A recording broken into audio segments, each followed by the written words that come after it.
네, 오늘은 2020년도 8월 달에 원래 말씀이 되겠는데 에스겔 성전의 자격자가 갖춰야 될 세 가지 조건, 에스겔 성전의 자격자가 갖춰야 될 세 가지 조건이라는 제목으로 또 에스겔 성전에 관련된 말씀의 은혜를 나누고자 합니다. 본문은 히브리서 4장 16절 말씀인데 제가 받들어 읽겠습니다. 그러므로 우리가 긍휼하심을 받고 때를 따라 돕는 은혜를 얻기 위하여 은혜의 보좌 앞에 담대히 나갈 것이니라. 히브리서 히브리 기자는 은혜의 보좌 앞으로 담대히 나갈 것이라 말씀했는데 이 말씀 속에 이 보좌는 그 하나님의 성전 또는 새 예루살렘 성에 그 하나님 계신 자리가 되기 때문에 이 보좌 앞에 나간다는 것은 결국 우리가 에스겔 성전에 들어가는 의미랑 이제 같은 의미가 되겠습니다. 그렇다면 이 본문을 통해서 그 에스겔 성전에 들어갈 수 있는 자격자는 어떠한 조건을 갖춰야 되는가 하는 것을 잠시 살펴보자는 것이죠. 그러면 서론적으로 볼 때 에스겔 성전은 새 예루살렘 성의 청사진으로서 새 예루살렘 성에 대한 하나님의 구속 계획과 뜻을 담고 있다. 여러 번 반복드려서 말씀드리지만은 우리가 에스겔 성전을 공부하는 이유는 바로 새 예루살렘에 대한 하나님의 계시를 이해하기 위해서다, 깨닫기 위해서다.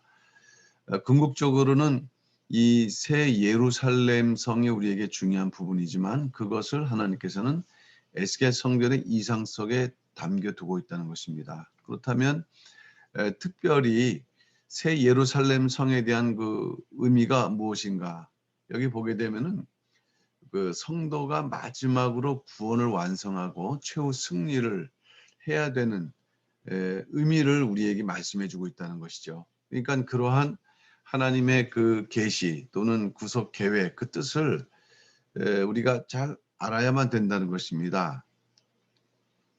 그런데 지난번에 에스겔 성전의 그 평면도에서도 공부했는데 이 평면도 속에는 무엇이 담겨져 있는가? 이것은 단순한 그냥 그림이 아니라는 것을 아셔야 됩니다. 이 그림 속에 에스겔 성전의 구속 경륜이 함축되어 있다는 것입니다. 이것을 펼쳐버리게 되면은 여기에서 그 새 예루살렘 성에 들어갈 수 있는 또 새 예루살렘 성에 관련된 여러 가지 구속 경륜이 나타나는데 특별히 오늘은 이 평면도를 중심으로 해서 나타나는 그러한 자격 조건 그것을 세 가지로 요약 정리해서 말씀을 드리고자 합니다. 일단 한 번 더 확인하면은 에스겔 성전의 평면도는 이러한 에스겔 성전의 구속 경륜을 그림으로 구현한 것이다. 그래서 이 평면도를 음, 우리가 좀 집중적으로 이해해야 될 그러한 이유는 대단히 중요하다. 그것은 새로운 그 새 예루살렘 성의 구속 경륜을 알아가는 방법이 되기 때문이죠. 자, 그러면 이제 첫 번째 대지가 되는데 첫 번째는 네모 반드시입니다. 네모 반듯. 네모 반듯을 갖춘 성도가 되어야 된다. 우리 개역 성경을 보게 되면은 이 네모 반듯이라고 기록되어 있는데 이 네모 반듯은 정사각형을 말씀을 하고 있습니다. 가로와 세로가 동일한 정사각형. 근데 사실 이 네모 반듯이 말씀하는 성경의 성품은 의와 공평이라는 것이죠. 그러니까 먼저 우리는 에스겔 성전의 기본 구조인 네모 반듯을 살펴보는데 왜 에스겔 성전이 그렇듯 네모 반듯이 반복적으로 다양하게 기록되어 있는가 하는 것은 바로 이 의와 공평을 강조하기 위해서다라고 설명드릴 수가 있겠습니다. 그러면 이제 작은 첫 번째로 볼 때 네모 반듯 정사각형이라고 성경에 기록된 장소를 찾아봐야 되는데 에스겔 성전의 이상에는 5군데가 나와 있습니다. 물론 네모 반드시라고 기록되어 있지는 않지만은 가로와 세로의 그 규격을 이제 동일하게 말씀하므로 그 외에도 정사각형들이 있지만 어쨌든 이 네모 반드시라는 그 표현이 5군데 기록되어 있다. 그 대표적인 것이 성소에 속할 땅이라 했습니다. 성소에 속할 땅. 그 다음 면에서 이제 그림으로 말씀드리겠습니다면은 이것은 성전을 둘러싸고 있는 담이죠. 실제로 요 성소에 속할 땅이 에스겔 성전 전체를 말씀하고 있다는 것을 아셔야 됩니다. 500척의 정사각형이다. 에스겔 45장 2절에 기록되어 있죠. 두 번째는 안뜰입니다. 이 안뜰 중심에는 번제단이 있다는 것을 누차 말씀드렸는데 이 안뜰은 가로 세로가 100척인 정사각형이다. 에스겔 40장 47절에 기록되어 있죠. 아주 요 중심에 있는 100척의 정사각형. 그 다음에 이제 세 번째가 번제단인데 이 번제단은 3층으로 되어 있죠. 번제단은 3층으로 되어 있는데 유독 3층과 2층의 그 바닥을 네모 반듯이라고 기록되고 있다는 것입니다. 위에서 보게 되면은 사실은 정사각형이 4개입니다. 4개.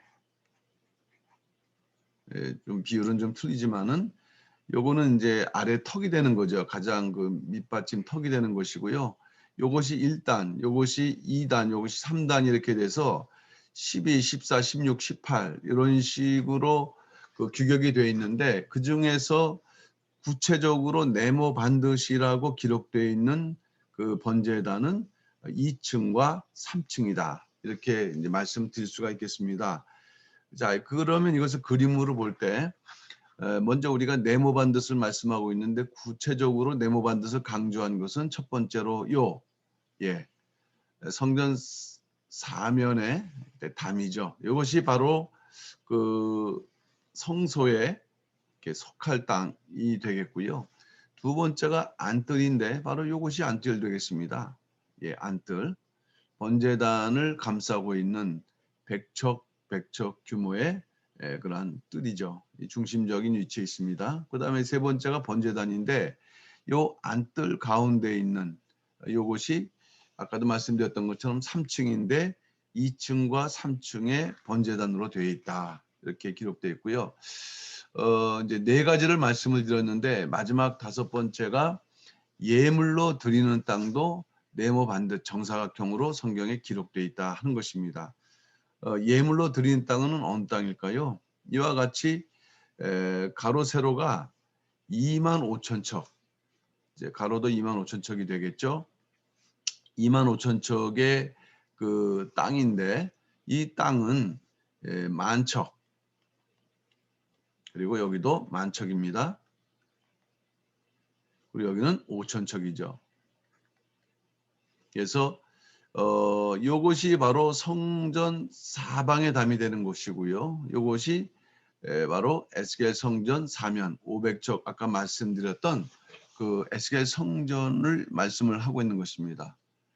이 중심 지역을 하나님께서 제사장에 주셨고 분깃으로, 그 다음에 윗부분을 레위 사람의 분깃으로 주셨고, 요 아랫부분 이 양쪽이 이제 기지라고 하는데 요 기지, 요 부분이 바로 여호와 산마다. 예, 여호와 산마 성읍이 되겠습니다. 그래서 네모 반듯의 마지막 그 기록된 장소는 예물로 드린 땅이었다. 자, 그러나 직접 네모 반듯으로 기록되어 있지는 않지만은 가로와 세로의 규격을 말씀함으로 인해서 역시 네모 반듯이라는 장소가 있는데 그 첫 번째가 바로 이 지성소입니다. 지성소. 이것은 에스겔 41장 4절 말씀을 보게 되면은 가로 세로가 20척씩 그 이제 기록되어 있다. 그러나 이 모양새는 역시 네모 반듯한 장소가 되겠고요. 그러니까 사실 에스겔 성전에서 가장 중요한 장소가 바로 지성소라고 말씀드렸는데 지성소가 바로 의와 공도가 가장 이상적으로 실현된 장소다. 이렇게 우리가 살펴볼 수가 있겠습니다. 두 번째는 성소의 나무 제단도 네모 반듯 정사각형으로 되어 있다는 것입니다. 이 나무 제단은 이 성소 지역에서 그 지성소로 들어가는 문 앞에 있는 지역이거든요. 그래서 가로 세로가 20척씩, 2척이죠. 그 다음에 높이가 삼척. 상당히 그 작은 그러한 규모에서 우리가 집중할 수 없을 수도 있겠습니다만은 그러나 이 성소라는 지역 자체의 특성으로 인해서 작지만은 이 나무재단이 지니고 있는 의미가 크다. 그리고 또 그 나무재단이 정사각형 모양으로 되어 있다는 것은 역시 이 마지막 구속경륜 속에 의와 공도의 의미가 상당히 그 연관되어 있고 중요하다는 것을 강조하는 내용이라고 할 수 있겠습니다. 그 다음에 외곽 사면의 담도 정사각형으로 되어 있다. 이건 아까 제가 말씀드렸지만은 요 예물로 드리는 땅 중심의 외곽 사면의 담인데 요것이 사실은 성경의 기록에는 500장대, 500장대. 이 장대, 1장대라는 것은 이것은 6척이 되겠습니다. 그래서 척으로 환산하면은 3,000척이 되는 것이죠. 3,000척을 굳이 장대라고 기록하는 것은 이 500이라는 수치를 사실은 강조하기 위해서거든요. 그런데 어쨌든 이 외곽 사면의 담도 3,000척 혹은 500장대의 정사각형으로 이루어졌다.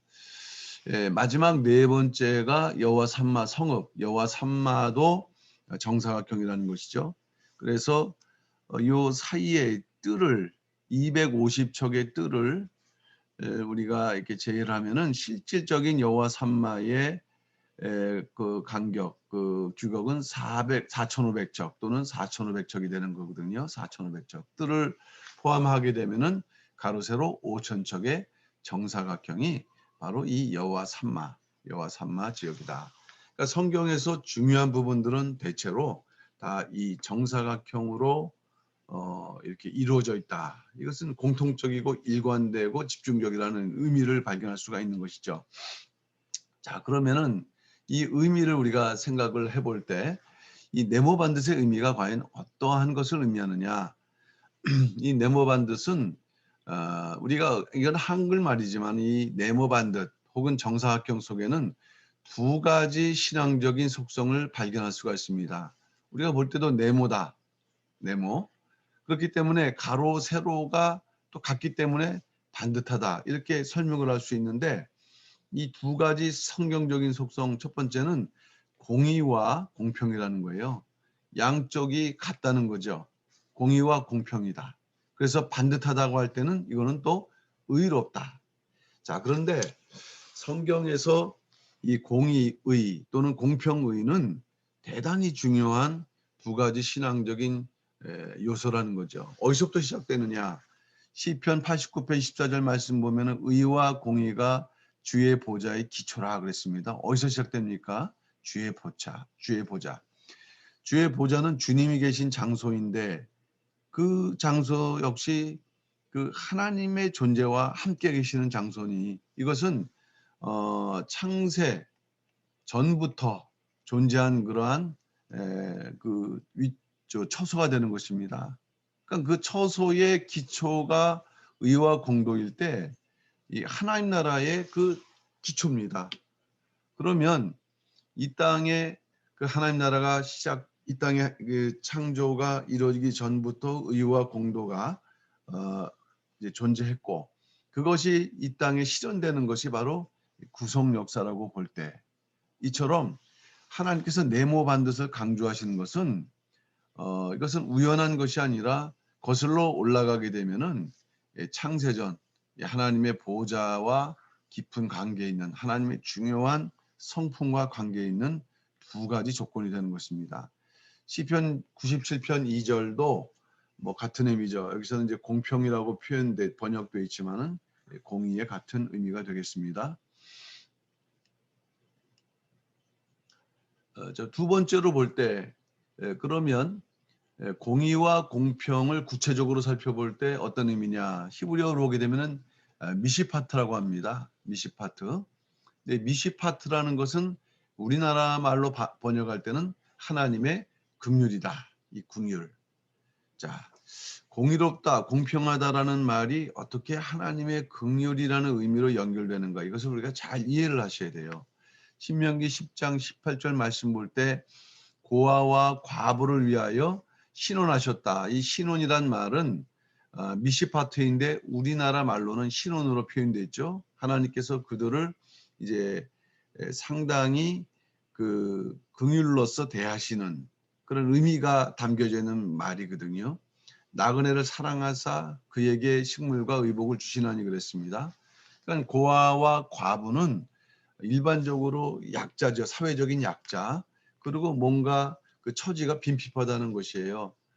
자, 그렇기 때문에 그들에 대한 하나님의 마음이 더 감으로 인해서 다른 사람과 더불어서 이렇게 공정하고 공평하게 대하시는 그런 어떤 그 하나님의 속성과 그 은혜를 의미하는 거죠. 여기 보게 되면은 고아나 과부 또는 나그네도 마찬가지인데 이러한 억울한 자, 연약한 자에게 공정하고 공평하게 이제 대하시는데 그들을 더 불쌍히 여기는 거죠. 그들의 빈 자리를 채워주심으로 인해서 이렇게 동등하게 그러한 마음이 하나님의 긍휼이다. 그러니까 이 그 성경의 긍휼로 표현된 부분은 이제 이 미시파트인데 이것을 다른 말로 표현하면은 공평이라는 것입니다. 그러니까 우리가 살아가면서 또는 하나님의 일을 하면서 물론 세상에서도 공정이란 말을 이제 많이 사용하고 있거든요. 그러니까 오늘날 우리가 잊어서는 안 되는 속성이 공의, 공평, 또 세상적인 의미에서는 공정인데 이것은 결국 모두가 동등하다. 그 하나님께서 또 그 긍휼로 대하시는 그런 의미를 지닐 때 성도도 마찬가지라는 것이에요. 성도도 모든 일을 행할 때 하나님의 긍휼의 마음을 가지면서도 모든 것을 자기 이익이나 또는 어떠한 그 집단의 이익에 치우치지 않고 이렇게 동등하게 원칙적으로 공평하게 이렇게 일어나가는 그것이 성경의 정신이라는 것입니다. 그것을 강조하는 게 바로 네모 반듯. 자, 야고보서 2장 13절 긍휼을 행하지 아니하는 자에게는 긍휼이 없는 심판이 있으리라. 긍휼은 심판을 이긴다. 그러니까 긍휼하는 자는 심판을 이기고 심판받지 않는다고 말씀했습니다. 그러니까 우리가 하나님 믿는다는 것은 그저 행위적으로 교회 열심히 봉사하는 데 차원에 있는 게 아니라 이러한 성품을 우리가 회복하는 것. 또 그럴 때 그런 성품을 회복한 자를 하나님께서는 이렇게 심판을 이기는 특권을 주신다.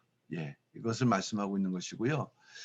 또 하나 성품이 되는 의의는 이제 반드시라는 거죠. 올바르다 이런 의미죠. 올바르다.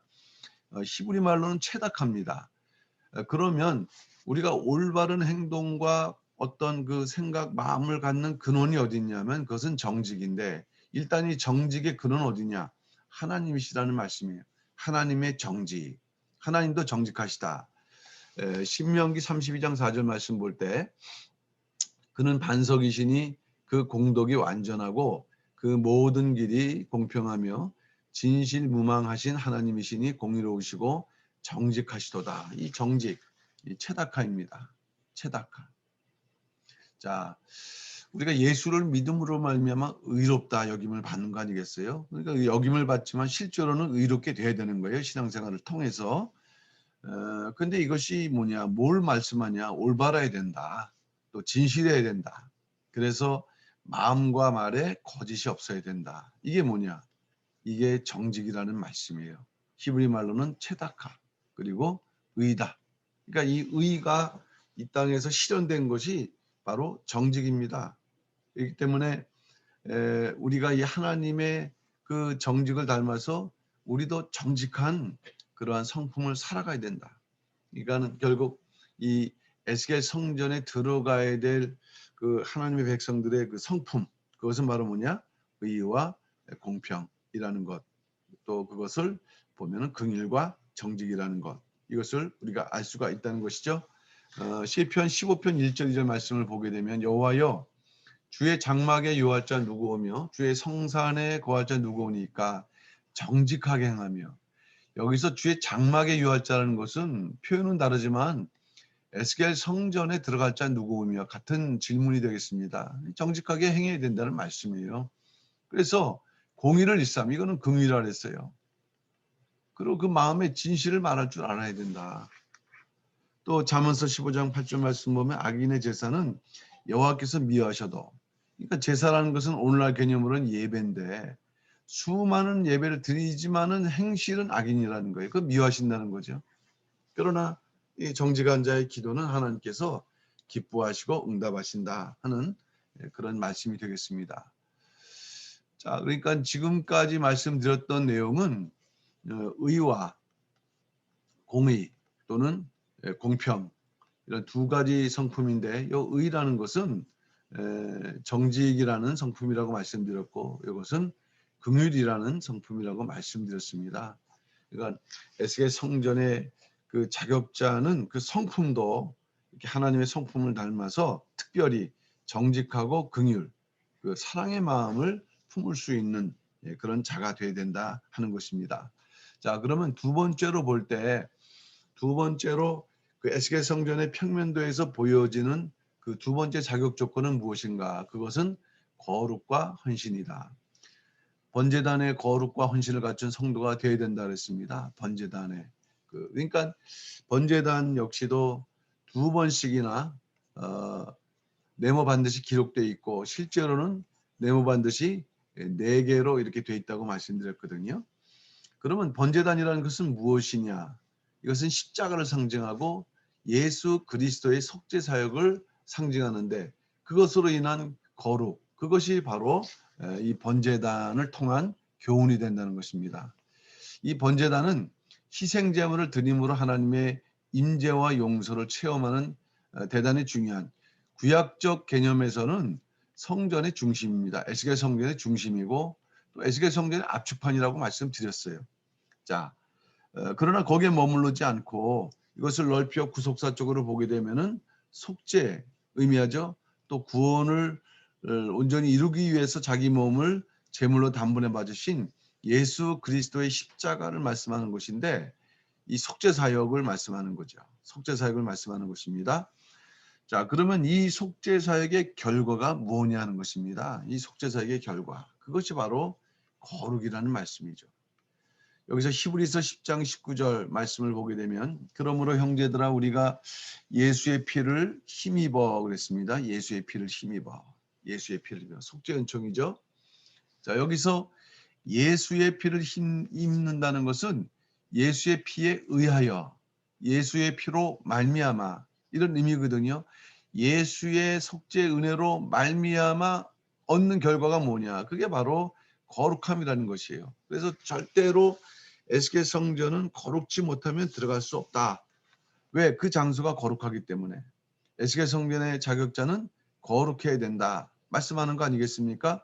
에스겔 43장 12절, 전의 법은 이러하니라, 산꼭대기 지점의 주인은 지극히 거룩함이라. 그것도 그냥 거룩함이 아니라 지극히, 성소가 있으면 지성소가 있는 것처럼, 이것이 바로 에스겔 성전의 가장 기본적이고 중요한 법이라는 것이에요. 그러니까 우리가 이러한 거룩을 회복하지 않고서는 몇십 년 우리가 신앙생활을 한다 할지라도 에스겔 성전에 나아갈 수가 없다는 것이죠. 어쨌든 이 번제단이 우리에게 보여주는 것은 속죄 은혜인데, 그것의 첫 번째 속성은 거룩이고요. 두 번째는 헌신을 생각해 봐야 된다. 헌신. 이것은 이제 충성하고도 연결되는 부분인데, 히브리서 4장 16절은 오늘 본문이죠. 그러므로 우리가 긍휼하심을 받고 때를 따라 돕는 은혜를 얻기 위하여 은혜의 보좌 앞에 담대히 나아갈 것이라 했습니다. 이 담대한 마음, 심령이고, 자, 나아간다는 것은 행위입니다. 신앙의 행위. 그러니까 우리가 신앙의 행위를 한다는 것은 하나님 앞에 충성, 또 헌신하는 그런 그 내용이 되겠습니다. 은혜의 보좌, 에스겔 성전의 최종적 목적지라고 본다고 한다면, 속죄의 은혜를 입어 성결함을 입은 하나님의 자녀들은 보좌 앞에 나가는 모든 그런 행동이 헌신적이어야 된다. 예.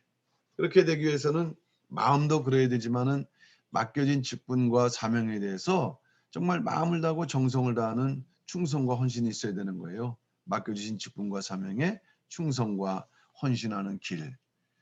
이런 자가 되지 않고서 뭐 설렁설렁 어떻게 하다 보면 우연한 가운데 에스겔 성전에 들어갈 수가 없다는 것입니다.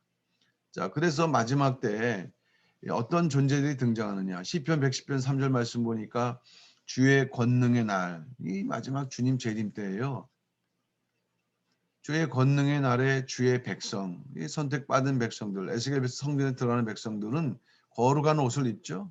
근데 이 거룩의 옷을 입은 자들의 특성이 뭐냐면은 헌신하는데, 또 다른 특성 뭐냐면은 즐거이 헌신한다는 거죠. 그러니까 이 헌신의 본질, 또 속죄에 대한 은혜의 감사 있기 때문에 헌신을 즐거워할 줄 아는 그런 성도가 된다. 오늘날 우리가 여러 가지 모양으로 직분과 사명을 받았는데, 그 직분과 사명에 내가 어떤 마음으로 지금 임하고 있는가, 즐거운 헌신이 내게 있는가, 그것이 바로 에스겔 성전에 들어갈 자격자의 어떤 그 수치처럼 스스로도 느낄 수가 있다는 것입니다. 그래서 반드시 우리는 이 번제단을 통해서, 그 네모 반듯한 번제단을 통해서 이 거룩과 헌신을 갖추는 성도가 될 수 있도록 노력을 해야 된다는 것입니다. 마지막 세 번째가 이것은 이제 좀 간단하게 말씀드리지만, 또 그래서 앞으로 좀 반복적으로 말씀드릴 수 있는 내용인데, 신령한 지혜에 대한 부분이죠. 자, 에스겔 성전의 기본수 25의 구속 경륜을 깨닫는 신령한 지혜를 갖춰야 된다. 이거는 25수만을 알면 된다 그런 의미가 아니고, 이 25라는 수는 에스겔 성전의 기본수가 되는 거죠. 그러니까 모든 일에 있어서도 기본이 잘 돼 있어야 그 전체적으로 뭔가 잘 나가게 되는 것처럼, 이 기본수 25라는 것은 실제로 에스겔 성전의 구속 경륜을 깨닫는 키입니다. 키. 그러니까 25수를 잘 알게 되면은 에스겔 성전을 전체적으로 알 수 있는 그러한 그 안목도 갖고 지혜도 갖게 되는, 결국 신령한 지혜를 갖게 되는 것이거든요. 이거는 단순히 25수 반복적으로 말씀드리지만은 25수만을 말씀하는 게 아니라 에스겔 성전을 전체적으로 알 수 있는 그러한 신령한 지혜를 갖춰야 되는데, 이걸 당시 말씀할 때는 이제 이 25수라는 의미가 아직은 우리에게 생소했기 때문에 좀 초보적인 단계에서, 기초적인 단계에서 이제 말씀 드린 것이었고, 강조점은 바로 이 신령한 지혜라는 것이에요. 신령한 지혜를 갖춘 자가 되어야 된다. 자, 그러면 일단 숫자적인 면에서 우리가 에스겔 성전의 구속 경륜을 이해를 한다고 할 때, 특별히 25수를 말씀했습니다. 그럼 25수라는 것은 왜 그 기본수이고, 그 다음에 25수라는 의미는 어떤 것인가? 기본수라는 것은 25수가 그 에스겔 성전에 여러 군데 나오면서 실제로 에스겔 성전의 구속 경륜을 가장 잘 표현하고 있다. 자, 그 중에서 대표적인 것을 살펴봐야 되는데, 일단은 25수를 구성하는 숫자들은 뭐냐 하면은 7과 8과 10이라는 숫자입니다.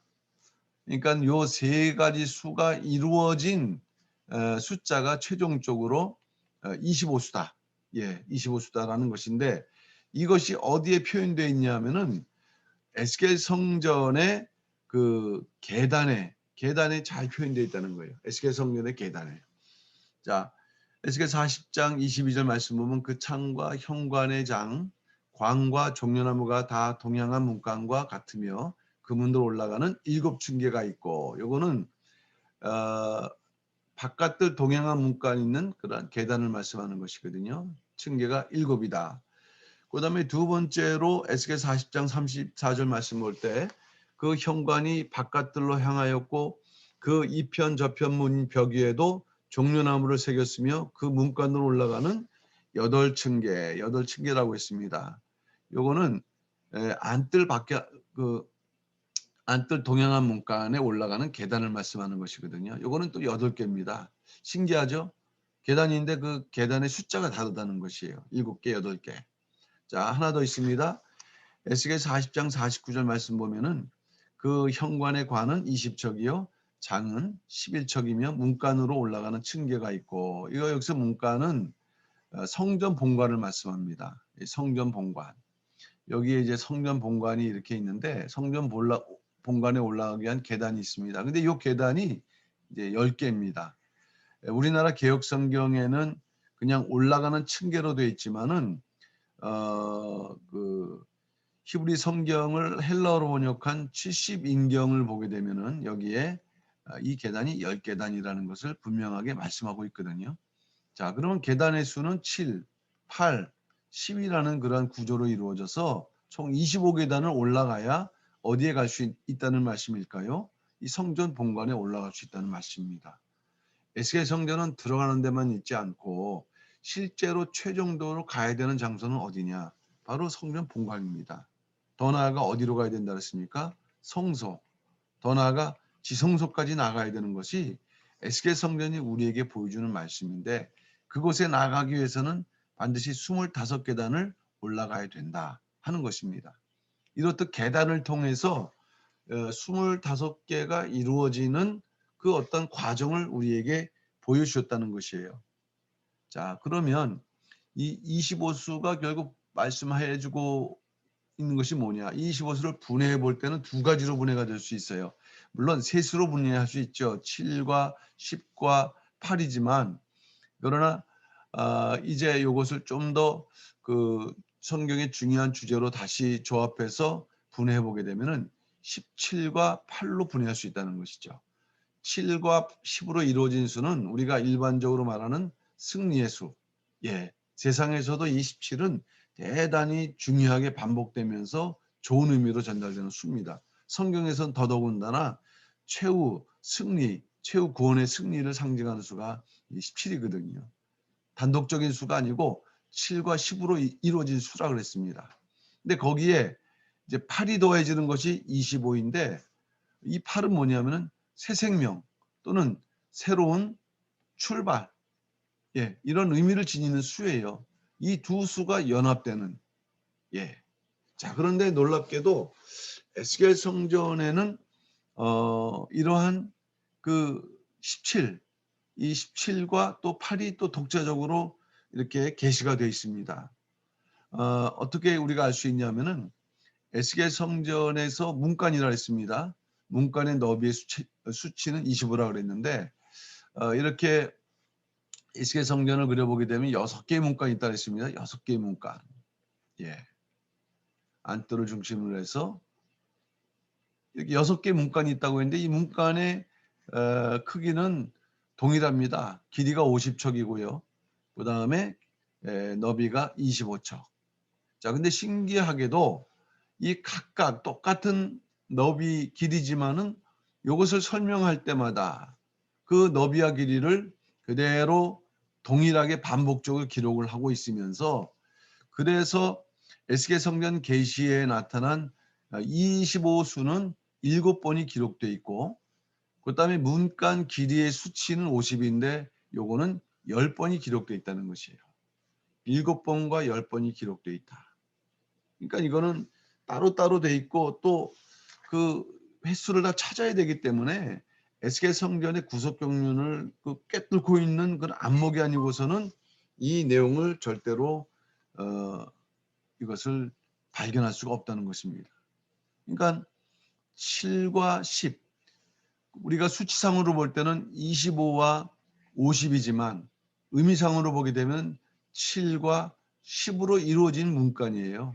문간은 들어가는 통로가 되는데, 그러니까 이 문간을 통과하기 위해서는 이미 뭐가 갖춰져야 되느냐? 17수가 갖춰져 있는 승리자만이 에스겔 성전의 문간을 통과할 수 있다. 이것을 우리에게 암시적으로 말씀해 주고 있습니다. 그러니까 에스겔 이 17수라는 이 의미와 더불어 실제로 17수가 이루어져야 되는 그 내용이 얼마나 중요하냐. 이거는 승자를 말씀하는 거거든요. 그것도 최후 승리. 그러니까 이 에스겔 성전은 최후 승리하고 연관되어 있는 그런 장소이다. 에스겔 요한계시록 21장 7절 말씀하고 있지 않습니까? 이기는 자는 이것들을 유업을 얻으리라. 에스겔 성전, 새 예루살렘 성의 모든 축복의 유업을 얻는다는 말씀이 되겠습니다. 자, 그런데 3번이 남아있죠. 에스겔 성전은 최후권의 승리자가 어떤 복을 받습니까? 이 변화의 복 8. 이제 이 8이라는 수는요, 새 생명의 수라 그랬어요. 새 생명의 수. 자, 그러나 종말론적으로 보게 되면은 종말론적으로 이루어야 될 그 새 생명은 뭡니까? 그거는 변화지요, 변화. 예. 그러니까는 승리자, 17수를 이룬 자에게 8이 더해진다는 거. 그래서 25가 이루어진다는 거. 이 구속경륜의 완성인데,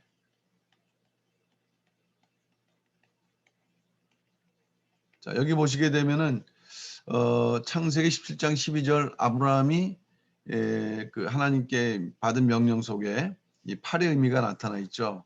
대대로 남자는 집에서 난 자나 혹 너희 자손이 아니요 이방 사람에게 돈으로 산 자를 물어나고 난 지 8일 만에 할례를 받을 것이나 그랬습니다. 8일 만에 할례를 받는다. 자, 이것은 새 생명의 의미를 말씀하는 것이에요. 뭔가 우리가 죄에서 성령과 생명의 법으로 구원받는 이 순간, 그 어떤 의미를 숫자로 이렇게 표현하고 있는 것이죠. 자, 그런데 거기에 머물러 있지 않습니다. 특별히 예수님께서 8일의 의미를 확대하고 있어요. 팔수의 의미를. 누가복음 9장 28절 29절 말씀 보면은 이 말씀하신 후에 8일쯤 되어 예수께서 베드로와 요한과 야고보를 데리시고 기도하시러 산에 올라가사 기도하실 때 용모가 변화되고 그 옷이 휘어져 광채가 나더라. 이 변화되셨다 말씀하고 있지 않습니까? 어느 기간 지날 때 8일이 지날 때. 예. 그러니까 이 8일이라는 숫자는 이처럼 또 변화의 수이기도 하다는 것입니다. 그러니까 마지막 때 성도는 27수를 획득하면서 나아가면 반드시 하나님께서 이 신령한 그러한 그 변화의 축복을 이 에스겔 성전에서 부여해서 이런 자들만이 진정으로 새 예루살렘에 들어갈 수 있다는 것을 우리에게 말씀을 해주고 있다는 것입니다. 그러니 이게 거저 신앙생활하면 안 되고 이런 것을 꿰뚫을 수 있는 신령한 지혜, 이 25수의 모든 구속경륜을 깨닫는 또 갖춘 성도가 돼야 된다는 것이 되겠습니다. 자, 이제 마지막 결론적으로 말씀드릴 때 이 세 가지 조건을 갖춘 자, 이 세 가지 조건이라 했습니다. 어떤 조건입니까? 네모 반드시라고 했죠. 그 평면도를 보게 되면 네모 반드시 가장 집중적으로 나오는데 네모 반듯 이거는 이제 어떤 성품이냐? 정직과 긍휼을 갖추는 성품이다. 정직과 긍휼을 강조하고 있어요. 의와 공도라 그랬죠. 그는 구속사를 관통하는 두 가지 성품이에요. 다시 오시는 주님도 의와 공의로 이 세상을 통치한다고 말씀했습니다. 우리 스스로가 말씀에 순종하면서 이 두 가지 성품을 갖춰 나가야 된다. 두 번째는 번제단을 통해서 거룩을 우리가 얻고 그 거룩을 지키고 그리고 이제 지성소를 향해서 헌신적으로 그 삶을 살아가야 된다. 말씀하고 있는 것이죠. 예. 거룩과 헌신. 이제 마지막 세 번째는 기본수 25수 구속경륜을 비롯해서 이 25수의 구속경륜을 비롯해서 에스겔 성전 전체 구속경륜을 깨달을 수 있는 신령한 지혜. 이게 좀 어떻게 단락이 좀 안 맞았는데 신령한 지혜를 우리가 소유한 자가 되어야 된다는 얘기입니다. 그러니까는 다양한 조건들이 우리에게 필요하다는 것이에요. 뭔가를 깨닫는 지혜도 있어야 되죠. 또 그러한 자들은 또한 거룩해야 되고 헌신해야 되면서 또 성품도 이와 같이 하나님을 닮아서 정직하고 긍휼, 남을 또 뭐 하나님의 마음으로 또 긍휼을 가질 수 있는 그런 자들이 돼야 된다. 이들이 바로 이제 최후 승리자의 그 조건이며 에스겔 성전의 자격자가 될 수 있다. 이렇게 말씀을 하고 있습니다. 그래서 이 말씀을 듣는 우리 모든 성도님들 자기 자신을 이렇게 비추어 봐서 이 부족한 부분들에 대해서 남은 기간 동안 더욱더 집중적으로 그 부족함을 채워나가는 가운데 이 에스겔 성전의 자격자 이 세 가지 조건 평면도에 나타난 그 성품들이죠. 이 세 가지 조건을 다 갖춘 자가 되어서 정말 17수를 앞세워 갖고 에스겔 성전에 당당히 입성하시는 우리 귀한 성도님들 다 되시기를 주님의 이름으로 축원합니다. 예, 감사합니다.